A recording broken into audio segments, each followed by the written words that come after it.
Microsoft Paint. This is probably the most well-known drawing app in this video because it comes installed on almost every Windows PC. So you don't really have to download it or set it up or make an account or something. But it works only on Windows. You're probably thinking that Paint is a horrible drawing app and you can't make anything with it except from, like Pepe the Frog or like those Chad versus Virgin memes. But there's people who make really good art with it. A good example of Paint being used professionally is by Pat Hines, who's a pretty famous MS Paint artist who's even been featured in Vox for his creations. There's also Eclectic Asylum Art, who's made like super mega viral paint illustrations, like realistic Santa and stuff. The point is, a real master doesn't blame their tools, and the guys I mentioned are a good example of paint being used. The pros of MS Paint is that it's super easy to learn. The simple layout means that you won't really have to get lost in like complicated menus and subs and buttons, things that really scare off a lot of beginners from doing digital art. Another pro is Paint now has layers, because there's been recent updates where they added layers and transparent canvas backgrounds, and it just makes drawing and stacking elements much easier. This is super important if you're a digital artist. And the final pro is that you can just start instantly. It opens right away and it runs smoothly on almost any old or low spec PC. Yeah, this thing could run on a potato. Now for the cons.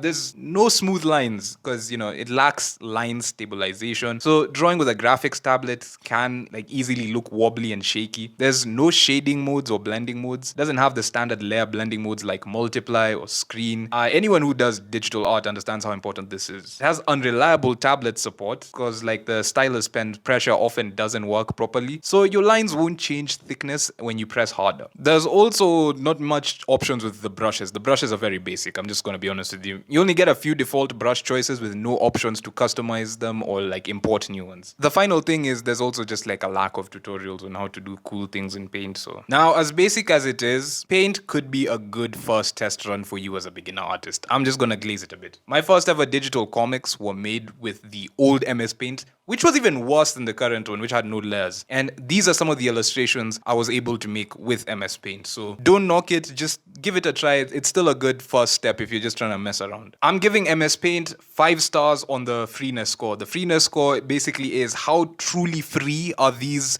apps in this video. And I'm saying truly free because some of them have ads and locked features. Paint has none of those. There's no ads, there's no locked features, there's no hidden costs. So it gets 5 stars on the freeness score. Krita. This is personally my favorite free app in this video. It's available on Windows, Mac, Linux, Android tablets, and Chrome OS. It's completely free, it's open source, and I don't think there's an account creation needed. At least the last time I used it, that was in 2020. So I just went to their website and you can easily download it straight from their website. A good example of Krita being used professionally is by the artist David Revoy, who creates his own open source webcomic. It's called Pepper and Carrot. I've read it, it's pretty good, and he colors the comic pages using Krita. And I used to watch his tutorials on coloring comics with Krita back in 2020 when I was making my own pages. These are some of the pages I colored using Krita. The pros of Krita are, one, it has really good default brushes. So there's also a quick pop-up color wheel and a built-in line stabilization for smooth line art. A lot of things that you'd need from professional tools are in Krita. There's also full layer and blending tools. So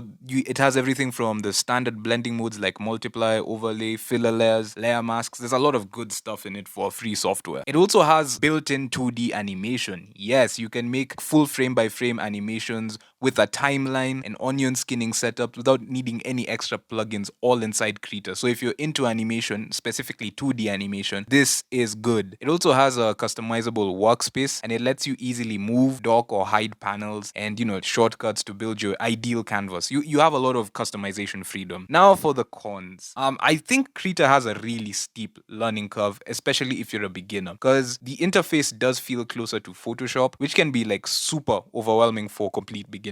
What I mean by this is if you've just started, it can look a bit complex, more complex than the others here. It also has a clunky mobile UI because the Android tablet version, it's simply the desktop interface kind of scaled down, making the buttons tiny and hard to tap. It's not as good. It can also lag on old hardware, I used to have this problem all the time because the high resolution canvas and heavy textured brushes can slow down lower end computers. So it's not like Paint. Adding text for comic speech bubbles or titles can feel way more clunky compared to dedicated layout software. So comic guys, comic people, lettering is not going to be a good thing with Krita. I'm just going to be honest with you. But when it comes to the freeness score, I'm going to give it 5 stars because it's 100% open source. There's zero ads. There's no trial limits. There's no hidden features that you have to pay for. It's completely open source. That's what I'll give Krita. Ibis Paint. This one's mainly made for phones and tablets, so iOS and Android. There's also a Windows version, but it has some problems. We're going to get into that. You can draw with your finger, a stylus, or a mouse, and you can download it from the App Store, Google Play, or Microsoft Store. Digital artist Fung Zhao uses Ibis Paint to make like detailed anime drawings, line art, tutorials, and stuff. You can check out their channel. They're basically an Ibis Paint creator. Now, the pros is lots of tools. Ibis has many brushes, patterns, fonts, tones, and poses for anime and manga art. It also has easy brush sharing because you can share custom brushes using QR codes. There's also speed paint recording. It records your drawing process so you can make time-lapse videos.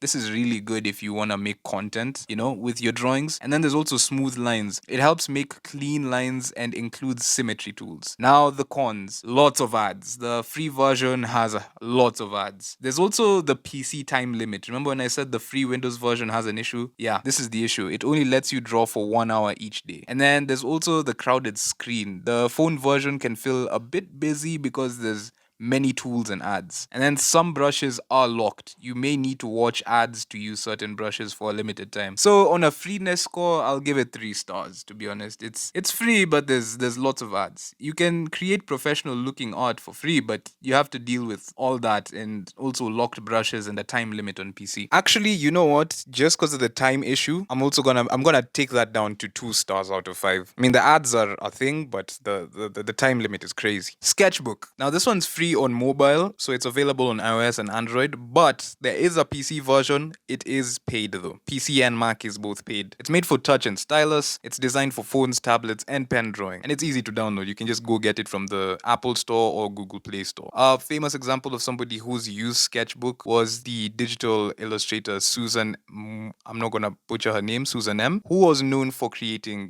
detailed portraits and realistic artwork using Sketchbook on mobile. But she did pass on earlier this year, so rest in peace to her. And the pros of using Sketchbook is that it's clean and simple. So the interface stays out of the way while you draw. It has a more natural drawing feeling. So pencils, brushes, markers, and airbrushes work smoothly with the stylus pressure and its tilt. It also has like helpful drawing tools. It has rulers, it has symmetry tools, it has ellipse guides, and line smoothing. It's also just great mobile features. The free mobile app includes layers, blending modes, and color tools without a subscription. So that's the pros. What about the cons? The desktop version costs money. Like I mentioned before, the mobile app is free, but if you want to use it on PC, you have to cough up some cash. There's also fewer advanced tools, so it doesn't have as many advanced editing features like programs like Krita. It also has limits on mobile. The number of layers and maximum canvas size depends on your device. And then basic text tools. Text editing is simple, and maybe it's not enough for like a graphic designer or somebody who's making comic speech bubbles like the people who are watching this channel. So yeah, on a freeness score, I will give it a 4 out of 5 because it's mostly free on mobile. It's just it loses a point because it's paid on desktop. The mobile version is free and doesn't have ads, but the one-time payment thing for desktop is the problem. Roblox. Yeah, I was shocked too when I found out people be drawing on Roblox. So this is the weirdest one in this video, but yeah, you can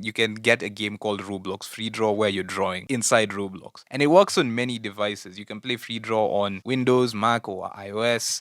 It also does support different like drawing methods. You can draw with a mouse, a graphics tablet, a touch screen, and there's no extra software needed except the Roblox app. So yeah, and there's lots of communities. There's entire communities of people who just make art on Roblox. There's literally a subreddit called Reddit Roblox Art. This is a thing. It happens, and people are making detailed anime art. I've seen people make Red Dead Redemption 2 art. There's so much people are doing with Roblox, which is quite shocking, and I never knew this. But the pros are you can draw together. It's a multiplayer game, so you can draw with other people. If you have other artist friends who also happen to have Roblox accounts, you guys can just draw together inside the app. There's also actually useful drawing tools in Roblox.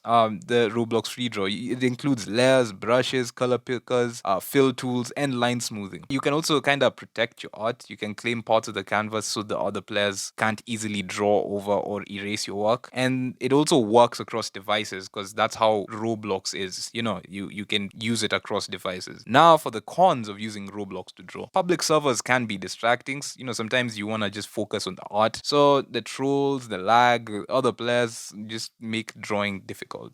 There's also fewer advanced tools than the other free software in this video, and there's no easy like file export, to save the art outside Roblox. You usually need to take like a screenshot or use the game save system. Now, on a freeness score, technically Roblox is free, so I'm gonna have to give this 5 stars just because the freeness score is about but it's Roblox, so I don't know how I feel about this one. Just if you're a minor, just make sure you don't answer any DMs from random players offering you, like cupcakes or something. I avoid any kind of messaging tools. That's all I'll say, kids. I'm Chris Hansen with Dateline NBC. GIMP. Now, this one's available on Mac and Linux. It's completely free, open source software. There's no account creation or sign up needed. And it downloads directly from their website. There's no trial periods or registration. So, a good example of this being used is by the digital painter Evelyn Schultz, who creates like these detailed fantasy illustrations and artwork, mostly using GIMP. The pros of GIMP is there's good image and layer tools. It has layer masks, color editing, and a lot of blending options. And then it's also easy to customize. You can move menus and toolbars around and just create your own keyboard shortcuts. There's also lots of plugins. There's support extra plugins, scripts, brushes, and other tools. And it also works on older PCs. It runs really well even on low-end or older computers. Now, the cons. It's not mainly for drawing. So it's made mostly for photo editing, so drawing can feel less smooth than in Krita. It's also hard to learn. The interface can look confusing and cluttered, especially for beginners. There's also very basic text and shape tools. So the text and vector shapes can feel old-fashioned and kind of difficult to use. So on a freeness score, I'll still give it a 5-star because it is really truly free. There's no ads, there is no locked features, and there's no hidden subscriptions. MediBang. This one works on many devices. It's available on Windows, Mac, iPhone, iPad, Android, you name it. And it's easy to install, so you just go to the website or you go to the major app stores. Now, the reason why I find this one interesting is because it's